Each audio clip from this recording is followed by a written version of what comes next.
Hello guys, welcome to Talkies Today channel. Hello guys welcome back to Talkies today channel.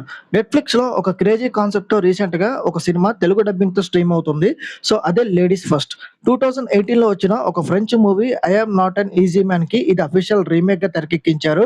So, 'Rosamund Pike' గాని, 'Sacha Baron Cohen' లాంటి Hollywood పెద్ద పెద్ద స్టార్లు నటించిన ఈ cinema ఎలా ఉంది? మనల్ని ఏ మేరకు నవ్వించింది? నెట్‌ఫ్లిక్స్‌లో మనం టైం పెట్టి ఈ సినిమా మనం చూడొచ్చా లేదా అనేది ఈ వీడియోలో మన స్టైల్‌లో డిస్కస్ చేద్దాం. అలాగే వీడియోని గనుక మీరు ఫస్ట్ టైమ్ చూస్తున్నట్టయితే వీడియోకి ఒక లైక్ చేసి, కామెంట్ చేసి హైప్ కనిపిస్తే హైప్ ఇవ్వండి. వీడియోకి ఎక్కువ రీచ్ వస్తది. ఇలాంటి లేటెస్ట్ మూవీ రివ్యూ అప్డేట్స్ కోసం మన టాకీ స్టూడియో ఛానల్ అయితే సబ్స్క్రైబ్ చేసుకొని పెట్టేసుకోండి. ఇంకా లేట్ చేయకుండా వీడియోలోకైతే వెళ్ళిపోదాం. Let's get started. ఇక ఈ సినిమా కథ విషయానికొస్తే ఇదొక జెండర్ రివర్సల్ కాన్సెప్ట్ మీద తెరకెక్కించారు. అంటే మన సమాజంలో మగవాళ్ళ ప్లేస్‌లోకి ఆడవాళ్ళు, ఆడవాళ్ళ ప్లేస్‌లోకి మగవాళ్ళు వచ్చేస్తే ఎలా ఉంటుందనేది ఈ సినిమా స్టోరీ లైన్. మన తెలుగులో చాలా పాత కాలంలో వచ్చిన 'జంబలక్కడి పంబ' అనే సినిమా మీకు గుర్తుంటుంది గదా! సేమ్ అదే సినిమా స్టోరీ లైన్ ఈ సినిమాకి కూడా ఉంటుంది. ఇక ఈ సినిమాలో మన హీరో విషయానికొస్తే ఆడవాళ్ళని అస్సలు లెక్క చేయడు. వాళ్ళని కేవలం ఒక వస్తువులా చూస్తాడు. ఒక తీవ్రమైన మగ అహంకారి అన్నమాట మన హీరో. అలాంటి హీరోకి అనుకోకుండా ఒకరోజు ఒక యాక్సిడెంట్ అయితే అవుతుంది. సో, దానివల్ల ఒక తలకి గట్టిగా దెబ్బ తగులుతుంది. కట్ చేస్తే తను కళ్ళు తెరిచి చూసేసరికి ప్రపంచం మొత్తం రివర్స్ అయిపోతుంది. ఆ వింత ప్రపంచంలో ఆడవాళ్ళదే పైచేయి. వాళ్ళే బాసులుగా ఆఫీసులకి వెళ్తూ ఉంటారు. అబ్బాయిలేమో ఇంట్లో ఉండి వంటలు చేస్తూ ఉంటారు. సో, అబ్బాయిలు రోడ్డు మీదకెళ్తే అమ్మాయిలు ఈవ్ టీజింగ్ చేస్తారు. సో, మరి ఇలాంటి రివర్స్ వరల్డ్‌లో ఇరుక్కుపోయిన మన అహంకారి హీరో ఎలాంటి పాటలు పడ్డాడు? చివరికి ఏమయ్యాడు? అనేది ఈ సినిమా యొక్క మెయిన్ స్టోరీ. ఈ సినిమా పాజిటివ్ పాయింట్స్ ఏంటో ఇప్పుడు చూద్దాం.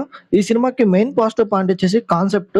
రివర్స్ జెండర్ అనే ఒక కాన్సెప్ట్ చాలా ఫన్నీగా, ఇంట్రెస్టింగ్‌గా అనిపిస్తుంది. ఇక 'రోసమండ్ పైక్', 'సాచా బారన్ కోహెన్' లాంటి పెద్ద పెద్ద టాప్ స్టార్స్ ఒకే స్క్రీన్ మీద కనిపించడం అనేది సినిమా ఆడియన్స్‌కి మంచి కిక్ ఇస్తుంది. ఇక నెట్‌ఫ్లిక్స్‌లో అవైలబుల్‌గా ఉన్న ఈ తెలుగు డబ్బింగ్ వర్షన్ చాలా నీట్‌గా ఉంది. తెలుగు ఆడియన్స్‌కి కూడా అర్థమయ్యేలాగా డైలాగ్స్ రాసుకున్నారు. ఈ సినిమా మైనస్ పాయింట్స్ చూసుకున్నట్టయితే సో, కాన్సెప్ట్ బాగున్నప్పటికీ డైరెక్టర్ దాన్ని స్క్రీన్ మీద చూపించడంలో ఘోరంగా ఫెయిల్ అయ్యాడు. ఎగ్జిక్యూషన్ చాలా రొటీన్‌గా పరమ డల్‌గా అనిపిస్తుంది. సో, మగాళ్ళు అమ్మాయిలు బట్టలేసుకుంటే ఎలా ఉంటుంది? ఆడవాళ్ళు బాసులుగా ఉంటే ఎలా ఉంటుంది? అనే ఒక పాయింట్ పట్టుకొని సినిమా మొత్తం సాగదీసేశారు. సో, సినిమా స్టార్ట్ అయిన కొద్దిసేపటికే మనకి కంప్లీట్‌గా విసుగొచ్చేస్తుంది. ఇక 'జంబలకడి పంప' సినిమా చూసి మనం ఎంత నవ్వుకున్నామో మనందరికీ బాగా తెలుసు. కానీ ఈ సినిమాలో అలాంటి నవ్వులు మనకెక్కడ కనపడవు. పైగా డ్రామా కూడా ప్రాపర్‌గా వర్కౌట్ అవ్వలేదు. అంతా గందరగోళంలాగా అనిపిస్తుంది.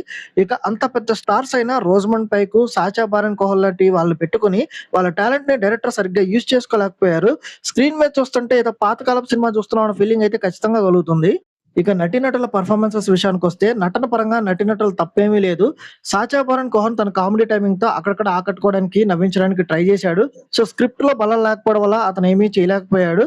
సో, 'రోసమండ్ పైక్' కూడా తన రోల్‌కి న్యాయం చేసింది. సో, ఇంతటి యాక్టర్స్‌ని, టాప్ యాక్టర్స్‌ని పెట్టుకొని ఒక మంచి హిలేరియస్ ఎంటర్‌టైనర్‌ని తీయలేకపోవడం అది కంప్లీట్‌గా డైరెక్టర్ ఫెయిల్యూర్ అనే చెప్పాలి. ఈ సినిమా టెక్నికల్ డిపార్ట్‌మెంట్స్ చూసుకున్నట్టయితే టెక్నికల్‌గా ప్రొడక్షన్ వాల్యూస్ పర్వాలేదనిపిస్తది.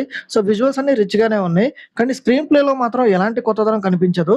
సో, ఇప్పటి జనరేషన్‌కి తగ్గట్టుగా ఈ కాలపు ట్రెండ్‌కి మ్యాచ్ అయ్యేటట్టుగా పంచులు గాని, సిట్యుయేషన్ సీన్స్ గాని రాసుకోవడంలో రైటింగ్ టీమ్ కంప్లీట్‌గా ఫెయిల్ అయ్యింది. ఇంకా ఓవరాల్‌గా చూసుకున్నట్టయితే ఈ 'ది లేడీస్ ఫస్ట్' అనే మూవీ పక్కా టైమ్ వేస్ట్ మూవీ అని చెప్పొచ్చు. సో, కాన్సెప్ట్ వినడానికి బాగుంది గానీ, చూసేటప్పుడు స్క్రీన్ ప్లే మాత్రం చాలా ఇబ్బంది పెడుతుంది. సో, దీనికంటే హ్యాపీగా మన పాత 'జంబలక్కడి పంప' సినిమాని మళ్ళీ ఓపెన్ చేసి కాసేపు నవ్వుకొని హ్యాపీగా ఎంజాయ్ చేయొచ్చు. సో, నెట్‌ఫ్లిక్స్‌లో ఫ్రీగా ఉంది కదా! రిస్క్ చేస్తాం, పెద్ద పెద్ద స్టార్స్ ఉన్నారు, మేము చూస్తాం అంటే ఒకసారి ట్రై చేయొచ్చు. ఈ మూవీకి మన టాకీ స్టూడియో ఛానల్ వాళ్ళు ఇస్తున్న రివ్యూ రేటింగ్ 2/5. ఇది నా ఒపీనియన్ మాత్రమే.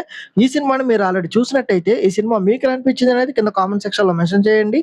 ఇంకెవరైనా మన ఛానెల్ సబ్స్క్రైబ్ చేసుకోకపోతే ఇప్పుడే సబ్స్క్రైబ్ చేసుకోండి. వీలైతే పక్కన ఉన్న బెల్ బటన్ కూడా ప్రెస్ చేసి పెట్టుకోండి. హైప్ కనిపిస్తే హైప్ ఇవ్వండి. వీడియోకి ఎక్కువ రీచ్ వస్తది. సో, మరిన్ని ఇలాంటి మూవీ రివ్యూ అప్డేట్స్‌తో మళ్ళీ మీ ముందుకైతే వచ్చేస్తాను. Thanks for watching. జై హింద్.